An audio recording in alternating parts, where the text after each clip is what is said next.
আসসালামু আলাইকুম বন্ধুরা, আজকে আসছি মুরগিদের খেতে দিব আর মুরগিদের ঘরগুলো আজকে পরিষ্কার করব। তো দেখতে পাচ্ছেন এখানে এই পাশে আমার কিছু কবুতর আছে। আমি একটা রুমের অর্ধেক কবুতর রাখছি আর অর্ধেক মুরগিকে রাখার ব্যবস্থা করে দিয়েছি। এদের ঘরটা ময়লা হয়ে গিয়েছে, তা আজকে মনে করছি এদের ঘরগুলো সুন্দর করে পরিষ্কার করে দিব।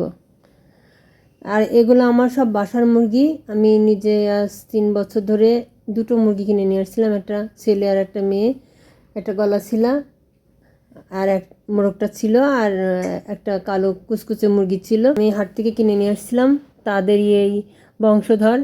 অনেকগুলো খাওয়া হয়ে গেছে আর কয়েকটা আছে, প্রায় 17-18 পিস মতো আছে আমার এই মুরগিগুলো। আমার সবই বাসার। তো এখানে আমার অনেকগুলো গলাছিলা মুরগি তৈরি হয়েছিল। তো কিছু প্রায় 15 পিস মতো মোরগ হয়েছিল, মোরগগুলো খাওয়া হয়ে গিয়েছে। এদেরকে আমি নিজে হাতে এদের পরিশ্রম করি, আপনারা দেখতে পাচ্ছেন। এই যে কুচো বসে বসে গেছে, সব ডিম পেড়ে পেড়ে এদেরকে বের করে দিচ্ছি।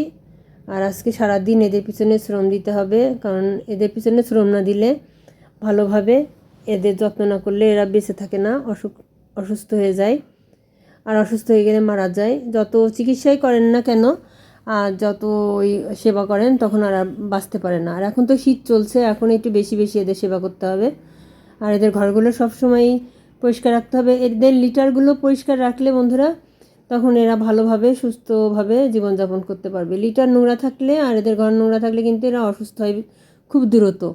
তো আমার যারা বন্ধুরা আছেন, যারা আপুরা আছেন, পশু পাখি পালন করেন, কেউ কবুতর, কেউ মুরগি, কেউ কোয়েল, যারা এ ধরনের পশু পাখি পালন করেন তারা অবশ্যই তাদের ঘর বাসস্থানগুলো পরিষ্কার রাখবেন।